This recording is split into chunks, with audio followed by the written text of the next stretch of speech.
Olá, bem-vindo ao Pinguim Dançarino. Eu sou o David João da Purificação. Estou aqui fazendo um programa que foi pedido por um dos nossos apoiadores. Mentira, né? Ninguém apoia a gente o suficiente ao ponto de poder escolher um filme pra gente falar. É um filme que eu simplesmente quis falar e deu na telha, né? Cavaleiro Zodíaco, Prólogo do Céu. E estou aqui com o Diego Quaglia, né? E a Debbie, que vocês já conhecem, ela já é de casa e é a nossa entusiasta de Cavaleiro Zodíaco hoje nessa mesa.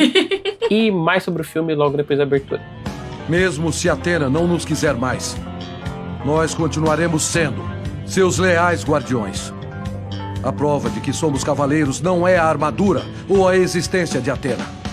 Cada cicatriz do nosso corpo é uma prova de que somos cavaleiros de Athena, ela querendo ou não. E o meu dever como cavaleiro de Athena é matar você! Então vamos lá, né, gente? Cavaleiros é um fenômeno aqui no país e tal. Eu acho que todos nós já tínhamos algum tipo de contato com esse filme, né? Eu queria saber de vocês, como é que foi o contato de vocês com Cavaleiros. Eu até queria perguntar desse filme, mas eu sei que, por exemplo, o Diego ele só viu pra gravar esse podcast. Então eu vou começar falando que o meu contato com esse filme foi meio aleatório, porque um tio meu gostava muito de Cavaleiros, né? Ele é dessa geração que cresceu assistindo. Eu via muito na televisão também, né? E aí eu peguei os DVDs dele e tava vendo, o filme do Cavaleiro do Zodíaco, olha só, vamos ver como é que é. E aí eu lembro que na época eu tinha um sentimento de achar o filme muito estranho, achar que ele era meio devagar, assim, eu não conseguia entender porquê. Aí depois de mais velho, né, eu fui rever o filme, eu gostei mais, assim, do clima dele. Mas Cavaleiros é uma coisa que sempre teve presente comigo, assim, na minha vida. Eu já tive alguns mangás, assim, tipo, antes de ler, mas o primeiro mangá que eu tive uma noção que eu tava lendo um mangá que deveria ser visto de trás pra frente foi com Cavaleiros, né? Eu lembro que meu padrasto, ele tinha ferro velho, e aí uma vez eu achei uma caixa, assim, cheia de mangás, Fruit Basket, né? E eu saí distribuindo, assim, pra todo mundo, como se fosse uma coisa legal de dar, mas eu nunca parei pra ler o Fruit Basket. E só que eu conheci um pessoal, né, bem mais velho do que eu, que percebeu que eu gostava de quadrinhos e gostava de Cavaleiros, e aí me deu, né, um mangá. E aí eu lendo, chegou no final, eu percebi que tem alguma coisa errada aí. Que, tipo, o cara começa com uma borboleta e vai virando lagarta. O que isso tá acontecendo? Aí eu voltei pra primeira página e percebi que eu tava lendo errado, assim. Foi bem aquela primeira luta do Mu contra o Papillon no mangá, né, na saga de Hades. Aí foi o momento em que eu percebi que eu tava lendo o negócio em ordem errada. E acho que até meu primeiro contato com anime mesmo, né, tipo, óbvio que com animes, igual a gente conhece, tipo, animes já sabendo que é anime, o meu primeiro contato provavelmente foi com Death Note, né, e eu cresci assistindo Naruto, assistindo One Piece, mas na minha cabeça eram desenhos, né, tipo, igual a gente tratava do desenho americano. Essa ideia de você descobrir que anime é todo esse outro mundo, assim, próprio de animações feitas no Japão, foi com Cavaleiros também, mas não com Cavaleiros clássicos, né, foi com Lost Canvas, assim, eu falei, nossa, tem um Cavaleiro que se passa antes, aí, tipo, eu lendo sobre Lost Canvas, eu entendi o conceito de anime, sabe? Então, Cavaleiros meio que sempre teve presente comigo. Doideira. E você, Debbie? Eu acho que também é um desenho que eu sempre assisti desde que eu era criança. Eu não sou da primeira geração que cresceu assistindo Cavaleiros, eu assisti Cavaleiros no Cartoon, e lá já tinha, acho que até uma dublagem nova. Sim. Não era a dublagem acho que da Gota Mágica, era outra dublagem. Mas eu sempre tive uma noção, mais ou menos, do que era um anime e que animes eram diferentes dos outros desenhos. Porque disseram isso pra mim quando eu era criança, né? Que eu tive a sorte de ter uma infância que passava muito anime ainda na TV. Então eu assistia muito Sakura, Sailor Moon, Digimon. E aí falaram pra mim, né, que esses desenhos japoneses, eles têm o nome de anime. E eu ia reparando, né, que esses desenhos japoneses, os animes, eles eram muito diferentes dos desenhos norte-americanos, que eles tinham continuidade, que eles tinham tramas mais sérias, né, que eu gostava mais deles porque eu sentia, né, que eles não me subestimavam que nem os desenhos norte-americanos faziam com as crianças. E Cavaleiros foi um desenho que eu também assistia quando eu era criança, né, nessa leva porque eu queria assistir tudo que fosse anime que tivesse na TV. E Cavaleiros eu sempre gostei muito. E eu sinto que talvez eu tenha uma relação um pouco diferente do que é de muitos caras que são fãs de Cavaleiros, porque eu sinto que o fandom, ele é meio, assim, de pessoas que colocam, sabe, Cavaleiros do Zodíaco num patamar muito acima do que ele realmente é, sendo que, pra mim, a graça é exatamente as imperfeições dele, o fato de que ele é, sabe, um novelão gigantesco, que ele é super dramático, que tem todo esse lance, sabe, de que essas frases de efeito de shonen, o Shiryu ficando cego toda vez porque sim, essas coisas, sabe?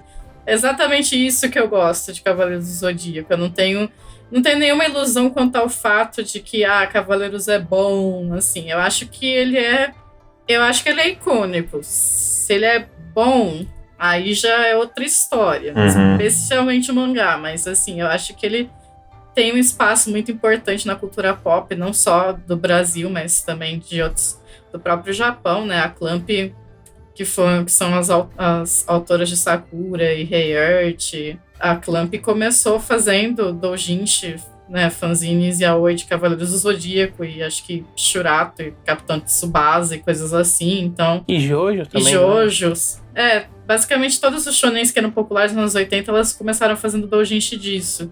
Então eu acho que ele é uma parte da cultura pop que é muito importante. Sim. Eu acho que é isso, né? Por ter sido um dos pioneiros, assim, a popularizar o anime no Brasil, muita gente vai ter essa relação de carinho. Inclusive o Guilherme, provavelmente está ouvindo esse podcast, pode ser que nem a Debbie aí, uma pessoa que gosta de Cavaleiros, mas tem consciência das limitações da obra, sabe? Não precisa ficar me mandando páginas de Cavaleiros do Zodíaco no Instagram, fingindo que meu Deus, olha que composição incrível, e é tipo só o Seiya ensanguentado, ou o Seiya de costas do Coliseu, assim. Sim, ele fez. Isso tudo, na verdade, inclusive esse podcast mesmo tá acontecendo por culpa dele, né? Porque isso tudo começou quando eu falei mal de Cavaleiros e bem de One Piece, assim. A gente entrou numa discussão, e aí eu fiquei repensando, né, a relação com Cavaleiros do Zodíaco, assim. Mas e você, Diego? Cara, então, Cavaleiros eu acho que tem uma relação mais casual do que vocês dois, mas tenho também. Eu lembro que a primeira vez que eu vi Cavaleiros foi quando ele passou na Band, ele reestreou na Band.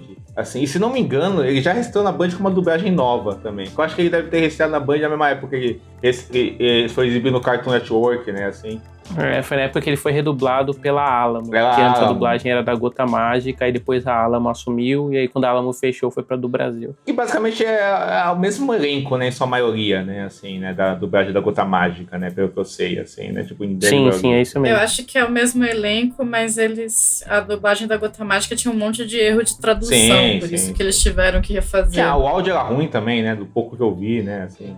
arriscado e tal. Mas como toda dublagem antiga, né? Tipo, a mixagem de áudio era precária. Totalmente. Mas eu vi nessa época que passou na Band, que a Band exibia vários animes. Tinha um, inclusive, de umas meninas alienígenas que moravam com um cara, que nunca lembro qual que é o nome desse anime. Saber J? Não sei, cara. Tem Shimuyo, exatamente, assim. Que todos eram apaixonados pelo cara, assim, clássico, né, dessas coisas, né, assim. Que maluquice, né, tipo, vamos passar um anime-aranha aí, é isso. Exatamente, passou na Band, assim, né. E eu vi, e Cavaleiros, eu lembro quando estreou na Band, assim, que foi uma coisa que já tinha uma fama Cavaleiros antes, né, eu lembro que, negócio engraçado do David falar de tio, eu tenho tios que são novos, assim, né, hoje eles têm por volta de...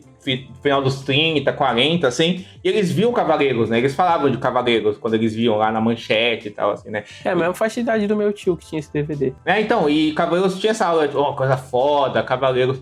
E eu sempre fui um menino que anime, eu via muito Dragon Ball, acho que foi o anime que eu mais vi. E Samurai X eu via Sailor Moon na Record, assim, também, assim. Depois a gente teve TV a cabo, e na TV a cabo já passava Cavaleiros, tal, não sei o que era... Passava no Cartoon, e passava Dragon Ball também, Sakura. Passava Inuyasha. Inuyasha, sim, eu adorava Inuyasha. Eu lembro que quando a Band, eu acho que passou Yu Hakusho também, uma época, assim, né? Realmente passava muito anime, assim, né? Mas aí passou Cavaleiros na Band, eu lembro que quem apresentava era aquele Ki, inclusive, assim, lá na Band, assim, no começo, depois ela saiu.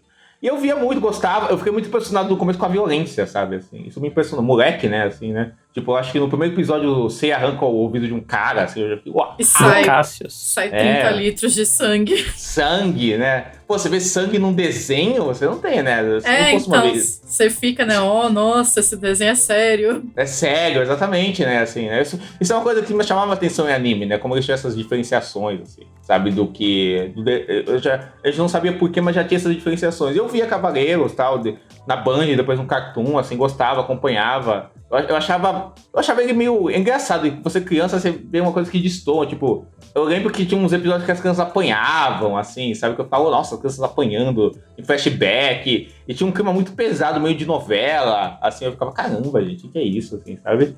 E eu achava muito doido, assim, sabe? Mas eu via, achava bem legal, assim, ficava interessado o que ia acontecer. Aí teve toda a primeira saga do Cavaleiros que eu vi e tal. Mas eu admito que eu lembro muito de ver a primeira saga dos Cavaleiros, né, assim, né? Que eu lembro muito de ver isso e depois todo o resto é meio fragmentado na minha cabeça. O que acontece, o que passa, assim. Eu lembro de muito acompanhar a primeira saga e depois não continuar, assim, sabe? Diferente do Dragon Ball, que o Dragon Ball eu vi inteiro, eu vi. Na época eu vi o Dragon Ball do Goku criança, o Dragon Ball Z, eu vi Dragon Ball GT quando saiu também, eu vi inteiro o Dragon Ball. Mas o Cavaleiros foi isso, eu lembro de ver a primeira saga e depois meio abandonar e depois tudo desfragmentar na minha cabeça, assim. Mas eu gostava, assim, né? Mas depois não foi uma coisa permanente na minha vida, Cavaleiros do Zodíaco. Foi mais um anime que eu via moleque e ficou ali, sabe? Engraçado que com Cavaleiros eu tive uma relação meio oposta disso que você descreveu, porque eu sempre achei, tipo, que Dragon Ball era meio repetitivo, assim, sabe? Não criança, assim, não era criança, tipo, sabe, aqueles caras de, eu criança com 6 anos de idade não conseguia tancar Dragon Ball, pois a estrutura repetitiva de Dragon Ball não são essas pessoas. Mas, tipo, mais na adolescência e tal, eu corri atrás de ver Cavaleiros, assim. Cavaleiros me parecia mais interessante do que Dragon Ball pra assistir. E aí eu era aquela pessoa meio... Aliás, isso, e talvez isso seja um traço péssimo meu, né? Que é uma coisa que eu mantenho, assim. De forçar mais a coisa que eu gosto em detrimento ao que é popular, né? Acho que o fato de eu gostar de One Piece e não de Naruto é meio sintomático desse tipo de coisa. Apesar que hoje em dia One Piece é essa coisa gigante, né? Que na época que eu via, né, principalmente quando passava no SBT, né, era uma coisa em que as pessoas advogavam por ela, nem nada do tipo. tipo. Detalhado no SBT, né? Tinha um papo desse aí. É que a versão do SBT, a primeira versão que veio pra TV aqui foi a versão que veio dos Estados Unidos, né? Da 4Kids. Sim. É que a gente tem toda uma... Anime no Brasil até meados da primeira década dos anos 2000, a gente costumava receber as dublagens do México, não as dos Estados Unidos. Então, um monte de coisa que foi cortada de anime nos Estados Unidos não foi cortada aqui, porque a gente recebia as dublagens do México. Então, por exemplo, Sailor Moon, a Sailor Urano e a Sailor Netuno, que nos Estados Unidos elas são primas. Isso aqui no Brasil nunca aconteceu, porque a dublagem mexicana, assim, foda-se, e daqui, por consequência, também foda-se, sabe? Então Entendi, né? Elas sempre foram namoradas aqui no Brasil. Os Estados Unidos também teve todo um lance de que eles pegaram Sakura e retalharam e tentaram fazer que o Chorão fosse o personagem principal, porque eles acharam que tinha que vender o desenho pra menino e também. Nossa senhora. Isso aqui nunca aconteceu. E aí só depois, acho que por volta de 2004, por aí, com Naruto e One Piece, que a gente começou a receber essas... Acho que começou com Yu-Gi-Oh!, na verdade, porque a gente começou a receber... Eu lembro disso. Yu-Gi-Oh! As versões da 4Kids, e aí eles começaram a mandar essas versões da 4Kids pra cá, que elas são todas retalhadas, eles censuram, né, cigarro, sangue, porque eles acham que as crianças não podem ver. Mas enfim, era meio que isso. Inclusive, minha relação hoje em dia com Cavaleiros é tipo, eu tenho muita simpatia pelo anime, assim, principalmente pelo design de produção do anime, que eu acho lindo, gosto muito da trilha sonora, assim. Até comentei, né, eu revi ontem o Logo do Céu com o Diego em Cal, né, eu gosto muito da trilha, assim, acho que ela capta bem, foi muito louco, é um filme de 2004, né, e o anime é anos 80, mas ele capta muito dessa trilha sonora setentista do Japão, assim, é uma coisa que me agrada bastante. É igual. Mas, enfim, né, e aí, tipo, pra mim é isso, Cavaleiros é uma coisa que, o mangá, hoje em dia, eu tenho zero apreço, assim, eu já tentei ler depois de mais velho, achei bem ruim, assim, não gosto da diagramação do Kuramato, não gosto de personagens, não gosto do fato dos personagens terem as mesmas 4 expressões repetidas, assim, não gosto do quanto os arcos são repetidos, mas a gente tá falando do anime, né? Então, Deb, pra quem não viu ou não se lembra, qual que é a sinopse do Prólogo do Céu? Afaste-se, Atena, por favor. Nós viemos até aqui para matá-lo e vamos cumprir com a nossa missão. Não me afastarei. Esse humano não merece a sua proteção, Atena. Quem disse? E quem foi que deu a ordem para que vocês viessem aqui? A sua irmã. Ela está muito preocupada com você. Foi a minha irmã que mandou que vocês matassem um humano? Esse humano desrespeitou os deuses e deve ser punido.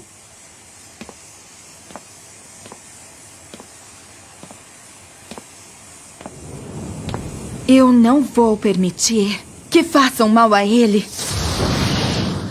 Spoilers pra saga de Hades, então, eu acho, porque meio que o Prólogo do Céu é uma sequência direta da saga de Hades, mas toda a lógica, né, do Cavaleiro do Zodíaco é que Atena reencarna na Terra, porque ela reencarna em uma era que Hades provavelmente também vai reencarnar, e Atena, sendo a defensora da Terra, ela convoca os seus cavaleiros para defender a humanidade de Hades, e meio que no sentido mitológico, né, dá a entender que isso vai ficar acontecendo até o dia em que Hades vencer e acabar, né, a vida na Terra e tudo mais. O que acontece? A saga de Hades, do Cavaleiros, que é quando Hades reencarna nessa encarnação de Atena, ela termina com Atena e os Cavaleiros matando a Hades e destruindo o inferno. Que é uma coisa que, do ponto de vista, né, digamos, teológico, é uma coisa meio ruim, certo? E aí, então, o Prólogo do Céu seria meio que a sequência direta, depois que eles fizeram isso e voltaram para o nosso mundo, né? Que eles saíram do inferno e voltaram para o nosso mundo. O Seiya tá na cadeira de rodas, porque no final de Hades ele é atingido, né, pela lança de Hades, ele fica todo estrebuchado e tudo mais. E aí, o Prólogo do Céu são os guerreiros da Ártemis vindo atrás de Atena, porque os deuses estão meio que muito putos com a Atena, porque ela matou Hades, porque, de novo, implicações teológicas meio difíceis, né, quando ela faz isso. E aí o Prólogo do Céu acompanha, né, os cavaleiros tentando novamente defender a Atena, dessa vez do exército de Ártemis, e tem toda a questão do Seiya retomando os poderes, tem o fato, né, de que os Cavaleiros de Ouro estão presos no Muro das Lamentações, porque eles desafiaram os deuses, aí isso é uma punição, tem a Atena enfrentando os irmãos dela do Olimpo, e é meio que isso o enredo do filme, porque o filme em si, ele vai trabalhar isso de uma forma bem menos linear do que o que eu tô falando aqui, especialmente lá pro final do filme. Acho que é só importante também dar um pouco do contexto de produção, né? Na época, o Hades, a Saga do Santuário, tinha saído em Óvia e era um sucesso, né? E aí o pessoal pensou, vamos fazer uma continuação em filme? E aí a proposta original era se fazer, né? O filme adaptando logo a parte final de Hades, né? Envolvendo Campos Elíseos, mas a Toei e a equipe de produção preferiam fazer, tipo, uma história original. Então eles pensaram no Prólogo do Céu como o primeiro filme de uma parte de uma trilogia, né? No qual seria a Saga do Céu, assim, que sempre foi um plano que o Kuramada quis trazer, assim, pra franquia. E aí eles chamaram, né, o Shigeyasu Yamauchi, que já tinha dirigido outros filmes da franquia, né, e eles resolveram assumir. Só que, e aí tá o pulo do gato, né, eu acho que o Cavaleiro do Zodíaco Prólogo do Céu, ele é muito diferente, assim, dos outros. Acho que muito por ele não estar escorado, assim, no que a franquia já tinha estabelecido, né, apesar dele ser uma continuação direta, eu digo em batidas narrativas, essa coisa da subida e dos inimigos que você vai derrotando em fileiras, né, que era a característica principal da série, é assim no Poseidon, é assim Asgard, é assim a Saga do Santuário, meio que é assim a primeira parte do Hades, a Saga do Inferno, né, esse carrossel de inimigos. E aí esse é um filme que, tipo, ele se dá um pouco de espaço, né, ele se dá um respiro pra ser algo diferente, assim. Eu acho que o resultado disso, ele é bem satisfatório, assim, né. Eu até brinquei com a Deb, que eu fui rever o filme lá, mas você ainda gosta do filme? Eu falei, você vai descobrir já, mas sim, eu continuo gostando. Eu acho que ele tem uma coisa que é uma coisa difícil de alcançar, assim, nesses filmes que são extensões dessas franquias grandes, né? Que é você conseguir ter uma narrativa potente e uma narrativa que ela se encerra nela mesma dentro de um projeto estético, sabe? Eu acho que esse, de todos os filmes do Cavaleiros, assim, e de filme de anime mesmo, esse é um filme que ele consegue trabalhar muito bem o clima, né, um senso de desolação e tal.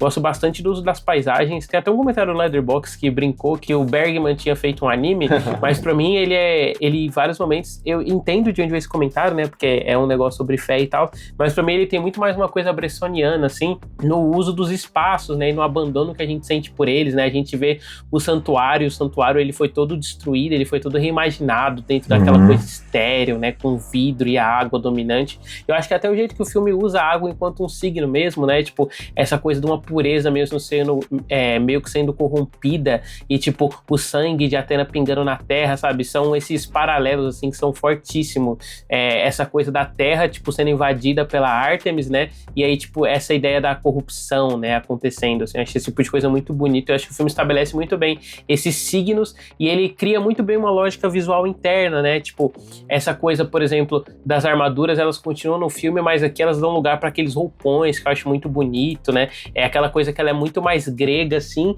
e eu acho que ela dá uma certa imponência pros deuses, que, tipo, pesa muito na construção visual, sabe? Esse visual da Ártemis, com essa coisa límpida e cristalina, ou o próprio Apolo, quando ele aparece no final, né? Ele é como se fosse uma montanha e as roupas dele engolem o Ceia e a Atena, né? Eu acho esse tipo de coisa incrível, não sei você. Eu acho o seguinte, assim, né? Eu não tinha nem contato com esse filme, na verdade eu não conhecia. Sabia que Cavaleiros do Zodíaco tinha filmes, etc e tal, mas não conhecia ele, para além do que o David já tinha comentado uma vez comigo, que é a melhor coisa de Cavaleiros do Zodíaco, ou tipo, é a coisa, o ápice, ou tipo, a coisa boa de Cavaleiros do Zodíaco. Não a coisa boa, mas tipo, a coisa mais boa de Cavaleiros do Zodíaco, a coisa mais consistente, vamos dizer assim. Tipo, as coisas fora da série original é a única que se desenvolve, tipo, o que seria um outro Cavaleiro Zodíaco, sabe? O Cavaleiro Zodíaco dentro de uma outra estética. Porque, sei lá, se você pega o lado da saga do Santuário, que eu citei mais cedo, ele com certeza tem um preciosismo, assim, tipo, dentro da fórmula da franquia, que é muito boa, né? Mas esse é o que pega a franquia e, tipo, vai além da fórmula. Não, com certeza. E eu acho que tem uma coisa, né? E vendo o filme, né? Eu consigo entender isso, né? Porque, realmente, né? É um filme que me parece é o filme mais elaborado e talvez a obra mais elaborada de Cavaleiros do Zodíaco, apesar de eu não ser um grande conhecedor. Porque, basicamente, é pegar esse anime, que sempre foi um anime que, ao meu ver, sempre foi um anime, um shonen de luta, mas que é um shonen de luta com esse lado também mais de... Além desse background, né, teológico, filosófico, né, na caracterização dos personagens, mas também com essa coisa de também diálogos incessantes e muitas falas e trocas dos personagens, e um falando com o outro incessantemente, assim, falando o que está acontecendo, e vendo essas trocas. E também, né, esse lado que a Debbie falou, né, de novelão, de melodrama carregado, assim, muito forte. E aí pega isso e faz uma coisa muito onírica com isso, né? É o que o David falou, né? Vai para um lado muito mais surreal, né? Onde toda essa filosofia que estava na caracterização acaba tomando todo o filme, né? Assim, né? E acaba sendo um filme até existencialista, né? E até um filme surreal e bem lento, assim, né? De como ele vê os Cavaleiros do Zodíaco, assim, sabe? É um filme bem gradativo, assim, cadenciado, né? E até um filme de experimentações visuais, né? O David falou desse negócio dessa coisa, né? Da praticidade do filme, né? Assim, né? Que vai muito por esse lado muito do brilhante, do cristalino, né? Assim, né? Na prática do filme, ao mesmo tempo que é um filme todo desses cenários vazios e grandiosos, assim, né? Dessa coisa meio... essa arquitetura muito forte que existe no filme, né? Então eu achei um filme bem... achei um filme bem caprichado, assim, né? Eu acho que é um filme que pega a base de Cavaleiro Zodíaco e brinca com ela de um jeito mais viajado. E eu acho também que eu tenho uns sentimentos um pouco conflitantes às vezes com esse filme, porque não sei pra quem por acaso esteja ouvindo não assistiu a saga de Hades, né? A gente tem a saga do Santuário, que é, assim, eu acho que em termos do anime, entre aspas, clássico, não no sentido, né, dos primeiros animes, mas no sentido, né, de que a saga do Sei e seus amigos, né, Sei e os outros. Então, o anime é clássico. Eu acho realmente que a saga de Hades do Santuário é, pra mim, o ponto alto do Cavaleiros do Zodíaco. Só que, se alguém viu o resto da saga de Hades, sabe que o negócio meio que vai ficando progressivamente pior no quesito de animação. Sim. E aí chega a parte do Campos Elíseos e o orçamento das OVAs do Campos Elíseos é uma coxinha e uma Coca-Cola. E assim, e meio que esse orçamento baixo que resulta no anime que é praticamente um show de slides, porque a Toei estava investindo muito no Prólogo do Céu. E no fim, o Prólogo do Céu não deu o retorno que a Toei queria. E aí toda essa essa ideia, né, de fazer a trilogia. O próprio Kurumada não gostou do Prólogo do Céu, então, e aí, enfim, o negócio deu errado. Mostrando como ele não entende nada, né? Pra não você gostar desse filme. Mas o negócio, enfim, não foi pra onde deveria ter ido. E aí, às vezes, eu fico muito frustrada pensando, porque, tipo, é um filme visualmente muito bonito e filosófico, mas eu queria ter visto os outros filmes também, sabe? Eu queria que eles tivessem feito mais, porque a história não acaba ali, né? E você vê que eles fizeram o gancho ali, esperando para fazer mais filmes, e os outros filmes nunca aconteceram. O que a gente tem em troca são montes e montes de tentativas frustradas de fazer um reboot, sendo que eu queria que, de repente, pegassem essa ideia e retomassem, porque eu sinto que tá incompleto, sabe? Eu sinto que não termina ali, eu queria saber como termina.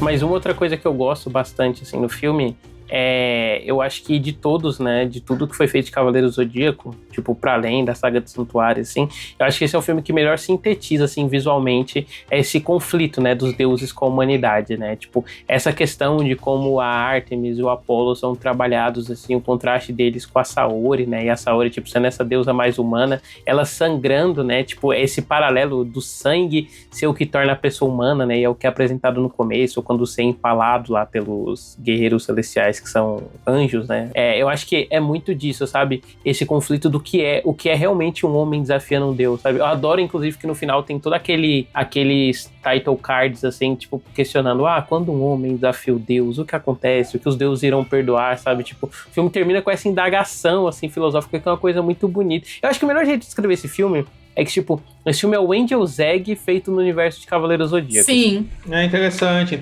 O que eu gosto do filme, inclusive, é que ele é esse filme muito límpido, né? Assim, são cenários claros, límpidos, né? O que favorece essa coisa meio angelical do filme. E pela animação digital dos personagens, todos são um aspecto bem angelical, assim, né? Um aspecto quase inalcançável, assim, de anjos mesmo. Até os poderes, né? Tipo, os poderes que os anjos usam são todos baseados em luz, assim. Então, tipo, eles são sempre rodeados de um contra-luz que é muito bonito. Inclusive, na saga do Hades, já vinha com esse tipo de animação no design dos personagens, assim? Não, é diferente, mas é muito bonito também, assim. Entendi. O design da saga de Hades. Inclusive, você perguntou de onde que era aquela abertura mais melancólica de Cavaleiro Zodíaco, lá da Larissa Tassi, é da saga de Hades, né? O que já é a saga do Santuário. Uma musiquinha pra te fazer chorar. Sim, é muito bonito. Mas uma outra coisa que rola nesse filme também é que, tipo, apesar do nome da Sessente Seiya, né, o protagonismo sempre foi muito dividido, né, inclusive no mangá, por exemplo, a saga de Hades, né, boa parte das coisas que acontecem no anime com 5 cavaleiros juntos acontecem só com o Shiryu, só que, tipo, esse é um filme que é totalmente centrado no Seiya, né, o Seiya passa a ser o representante da humanidade, assim, essa coisa que é bem clichê, que as pessoas brincavam, né, que é o Vai Seiya, o fato dele se levantar e, eu não vou desistir e tal, aqui ganha um caráter mais filosófico que eu gosto muito. E eu curto que, tipo, os outros cavaleiros estejam aqui, mas eles sejam quase acessórios de luxo, né? Eles não são personagens que têm um arco desenvolvido nem nada, eles têm batalhas que, tipo, ajudam a levar, tipo, a trama pro fim, né? Você não precisa derrotar os 3 anjos, no fim das contas, pra chegar na Artemis, mas eu gosto de como eles são trabalhados, sabe? E eu gosto bastante dos conflitos também. Eu acho que o Cavaleiros clássico, e por consequência muito dos outros, né, tirando o Ômega, que eu acho que aí, tipo, eles partem mais pra um negócio de batalhas mais físicas, ele é muito mais, tipo, o cool do golpe que é parado, né, tipo, é a coreografia que antecede o golpe, mas se você não tem uma troca física. E aqui eu sinto que, tipo, tem um equilíbrio perfeito, sabe, tipo, dessa coisa mais coreografada dos personagens pra troca física, né, tipo, a luta do Ikki e do Shun contra aquele primeiro arcanjo, eu acho que é muito disso, né? Tipo, até o jeito que eles derrotam ele, tipo, você vê primeiro o Shun dando um golpe, e aí, tipo, na verdade o Ikki tá escondido atrás dele, sabe? A fisicalidade deles pesa bastante aqui, que é uma coisa que não acontecia, assim, em outras partes da franquia Cavaleiros do Zodíaco. Eu sei, inclusive, ele começa o filme, tipo, paralisado, né? Assim, destruído, e depois catatônico. Renascido, né? Uma coisa bem Jesus Cristo, inclusive, né?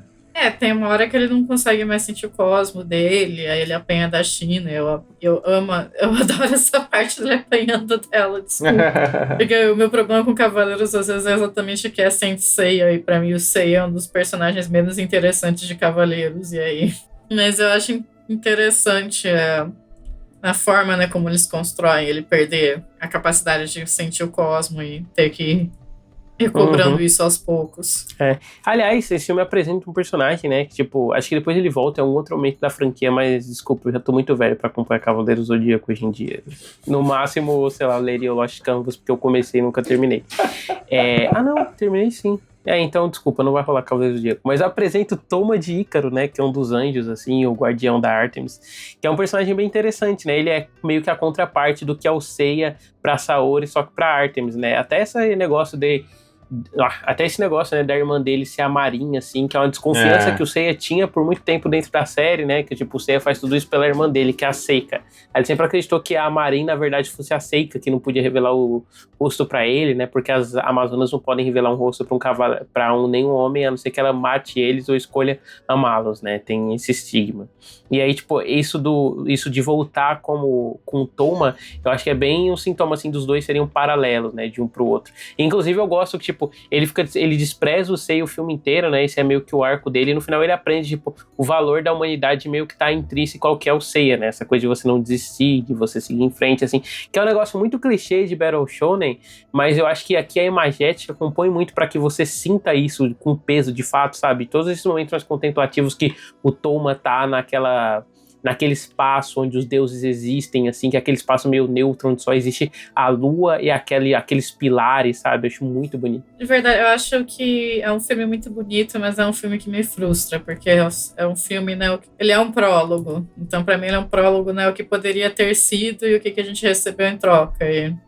E aí, às vezes, quando eu penso, né, que o resto da saga de Hades meio que foi progressivamente sucateada, porque a Toei estava investindo muito nesse filme para no fim dar tudo errado, e aí eles mudaram de ideia, e aí nunca ter a trilogia. Mas enfim, né, são coisas de Cavaleiros. O que mais tem de Cavaleiros é ideias que o povo tem na Toei, que aí eles fazem um filme, e aí não dá certo, e aí eles deixam pra lá, e fica por isso mesmo.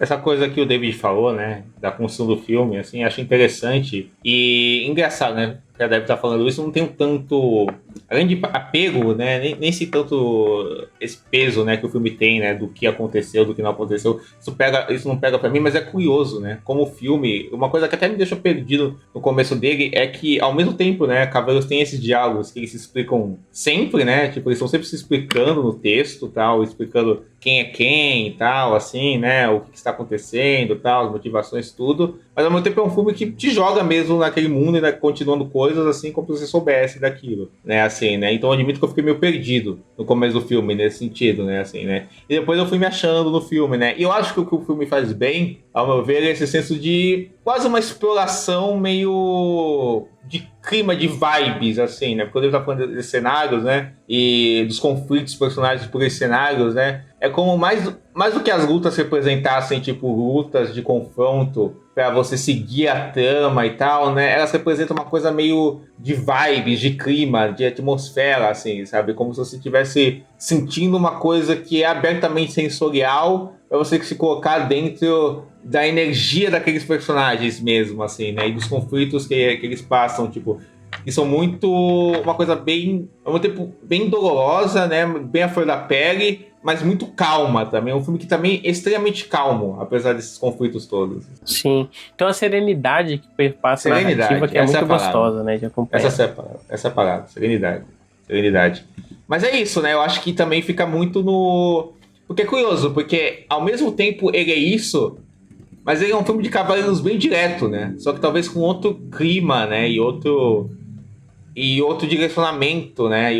E talvez outro tipo de construção visual. Mas ele é um filme bem direto, assim, também, assim, curiosamente. É engraçado, né? Porque essas batidas, por exemplo, que eu comentei, que eu acho meio repetitivas de Cavaleiro, né? Que tudo é meio que escalada de oponentes e tal. Tá aqui também, mas isso é tão diluído dentro dessa proposta mais atmosférica, né? Que tipo, não é uma coisa que pesa, assim. Inclusive, eu só parei pra pensar agora que, nossa, realmente é igual todas as outras sagas. Tipo, ele chega, um não consegue passar, eles vão lá e falam que vai lutar, e o Seiya avança. Então, é isso, só que, tipo, dentro de um projeto que é tão único, sabe? Que, tipo, vira uma outra coisa. Sim, sim, total. Eu acho que é um pouco mais adulto. E eu acho que eu queria que a Toei, ao invés de tentar o 15º reboot de Cavaleiros para crianças desse século, pegasse exatamente o público adulto massivo que Cavaleiros tem e voltasse as coisas pra esse público, sabe? Uma pergunta pra vocês. Cavaleiros já não era de princípio um anime mangá meio adulto, assim? Não. Não. Era Não bem mesmo. infantil, assim. É infantil. Sempre bem- eles- É Tá, só entendi. porque. Eu entendo essa impressão, mas é só porque, tipo, Battle Shonen, eles são muito mais pesados que, tipo, quadrinho médio estadunidense, por exemplo. Entendo. E aí, por consequência, o anime vai ter esse tipo de coisa.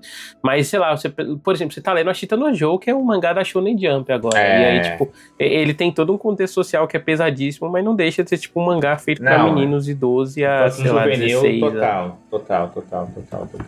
Eu acho que é uma questão de que o que a sociedade japonesa considera, né, que um adolescente que um pré-adolescente, sei lá, de uns 12 anos pode ler é muito diferente do que o Ocidente considera e, por consequência, a gente diferente. acaba absorvendo isso. Acho que uma conclusão que a gente já chegou ao longo desses podcasts é que só quem trata a criança como idiota é os Estados Unidos, né? Sim. Porque quando a gente foi falar de desenho britânico, a gente falava a mesma coisa. Com certeza, né? Isso acaba se refletindo até em países que são muito colonizados, né, pela cultura americana. Tipo, o Brasil tem um pouco disso também, muitas Sim, obras, com né? certeza. Eu tenho. Aqui é muito difícil você explicar para a maioria das pessoas que gibi e desenho não é só coisa de criança. Com certeza. É até bom que você já puxar notas e as considerações, porque eu sinto também, que eu não sei, né? Que eu gosto do filme esteticamente e tal, assim, mas eu sempre sinto uma distância do filme também ao mesmo tempo, sabe? Assim, eu acho que Eu gosto. essa coisa da exploração dele de cavaleiros e tal, assim, né? Eu sinto que essa coisa dele ser mais direto quanto a isso e dele ser mais contemplativo quanto a isso, assim, não sei se ele... Eu não sei, às vezes eu sinto que ele fica um espaço meio morno disso, assim, até no final explodir, assim, sabe? Assim, apesar de eu sempre ficar interessado pelo filme, sempre. Eu acho ele esteticamente muito bonito, mas eu sinto que ele é um filme incompleto, que ele era parte de um... Ele é pra ser parte de uma coisa maior que a gente nunca ganhou, então eu acho difícil de me conectar com ele para além da parte estética, sabe?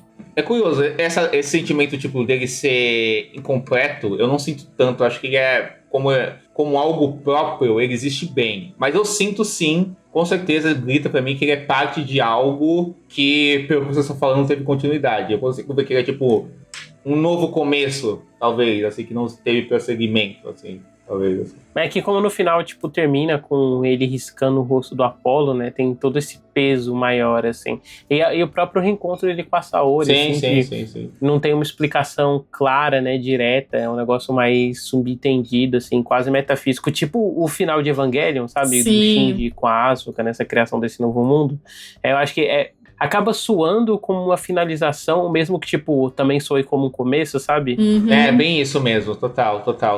É que você falou do Evangelion, né, assim, né, eu não queria falar nada porque eu não queria ser básico nesse nível, né, mas alguns momentos esse clima me lembrou um pouco, assim, sabe, essa coisa meio de contemplar a ação, sabe, assim, inclusive o David fez um comentário muito bom, assim, que pra ele as cenas de ação são meio o que as pessoas que elogiam os Eternos assim, e eu gosto de Eternos, elogio os Eternos, mas realmente segue essa pegada, que é essa coisa tipo de uma ação que é quase você contemplar a ação, sabe, é uma ação quase lírica, sabe, é uma ação, existe uma calma na ação, existe uma poesia de calmaria na ação, uma solenidade na ação, assim, sabe, acho que essa parte que eu mais gosto no filme, assim. A graça tá nos movimentos mais lentos, assim, como os exatamente. personagens se comportam como pena, né? Tipo, quando o anjo tá enfrentando o Shun, ele vai lá e vai dar um poderzinho nele, mas aí ele dá, tipo, a mão dele faz uma curva, assim, é como se ele estivesse brincando com o vento, né? Tem muito Isso, disso, exatamente. É uma coisa, como o David já falou, como os poderes de cavaleiros, eles nunca... Por mais que eles sejam Battle Shonen, ele não é um Battle Shonen que nem, por exemplo, o Hokuto no Ken, o próprio Yu Yu Hakusho, que o povo realmente se bate, se soca e sai. É aquela coisa de lançar o poderzinho, né? E aí eu acho que é uma exploração de como que você torna lançar o poderzinho de um jeito mais interessante. Que é uma coisa que eu acho que, por exemplo, o Jojo, o Araki inventou todo o conceito das stands para que a ação, né, de lançar o poderzinho ficasse além, né, do óbvio. Mas eu acho que, assim, infelizmente, Eu acho que, infelizmente, a maioria dos fãs de Cavaleiros não quer isso. Eles querem a fórmula, eles querem, sabe? Uma coisa que eu percebo é que a maioria dos caras que são fãs de Cavaleiros, eles não gostam de pensar em possibilidades diferentes para Cavaleiros, sabe? Que isso vai desde character design até formas narrativas e... eu não sei se algum de vocês viu o filme de Cavaleiros de 2013, que é de CGI, A Lenda do Santuário. Eu acho que o problema da Lenda do Santuário foi eles terem feito um filme e não uma série. Porque eles tentaram comprimir a saga das 12 casas em 1h30, e é uma coisa que simplesmente não dá pra fazer de um jeito que fique bom.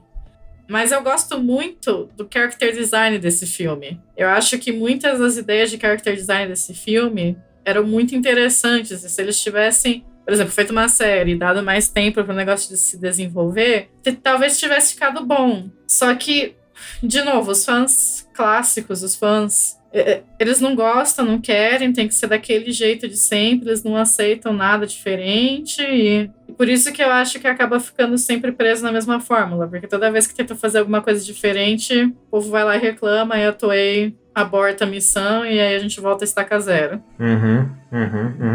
Acho que isso é comum em várias franquias, né? As pessoas serem presas a um conservadorismo, né, da superfície de uma status quo que a obra tem que cumprir, né, assim, né, e ficar na superfície desse status quo, né, assim. Eu vejo que talvez até por Cavaleiro ser essa coisa tão nostálgica, né, e que pegou uma geração tão específica, né, ela sofre muito por causa disso. Com certeza. Eu acho que Battle Shonen, no geral, sofre disso. Ah, com certeza. Jojo é um negócio que, por incrível que pareça, sofre disso, sendo que, pra mim, Jojo é sempre... Cada parte é hora que... como que eu pego o status quo e aí eu faço uma coisa diferente com ele.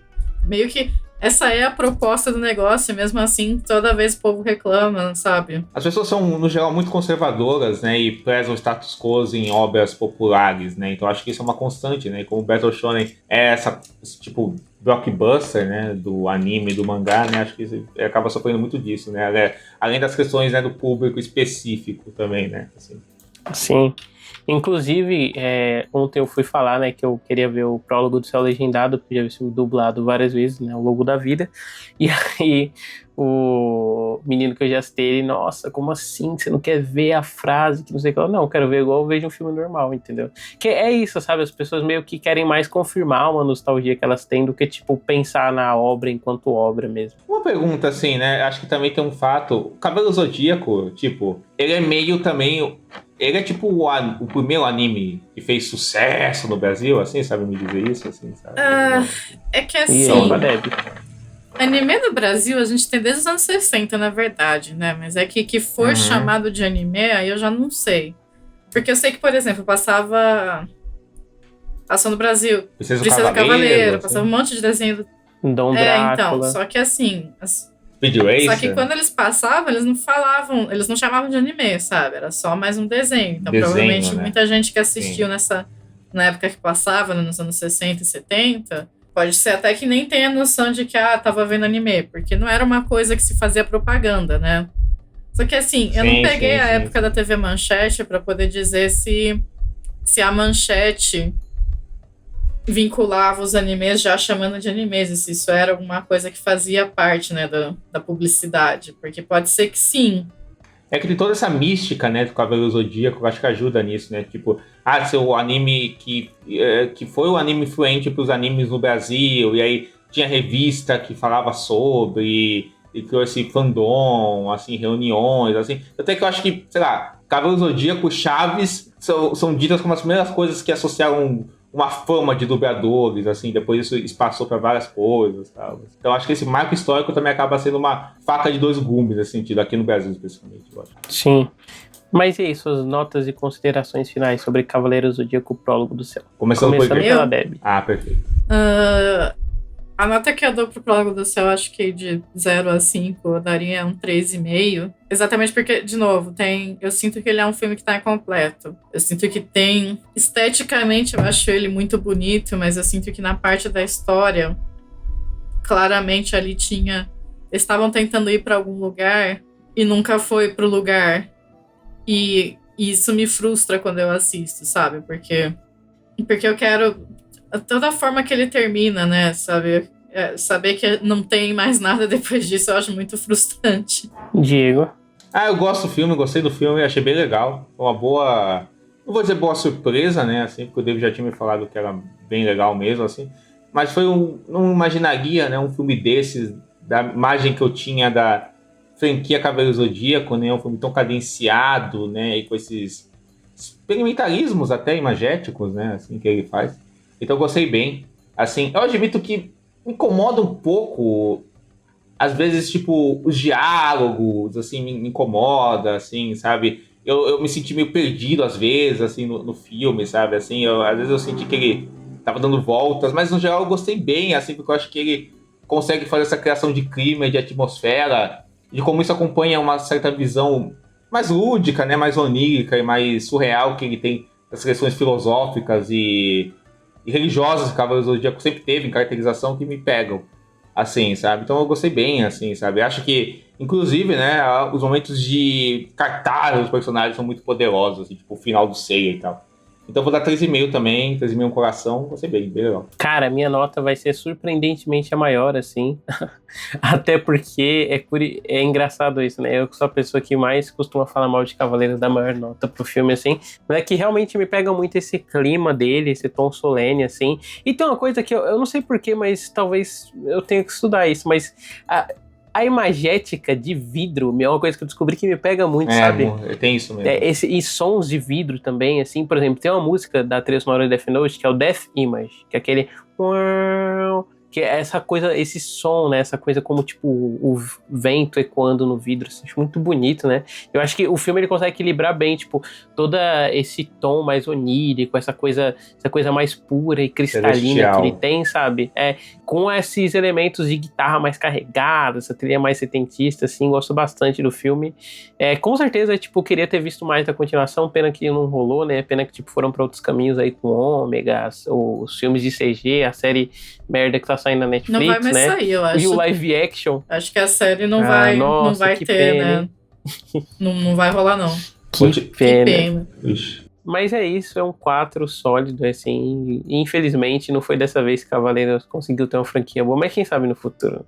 Olha, o Kurumada falou que ele ainda tá de pé com a ideia dele, né? Agora que ele terminou o mangá, a versão dele do Lost Canvas, que era o Next Dimension, ele falou que ele vai agora fazer a versão dele do Prólogo dos Céus, e eventualmente vai vir aí sim os cavaleiros enfrentando os Zeus e o povo todo. Se ele vai ter tempo de fazer isso enquanto ainda está vivo, não sei, mas...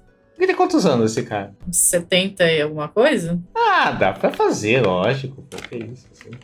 Espero que tenha tempo. Tem. Eu não, deixa quieto, cara.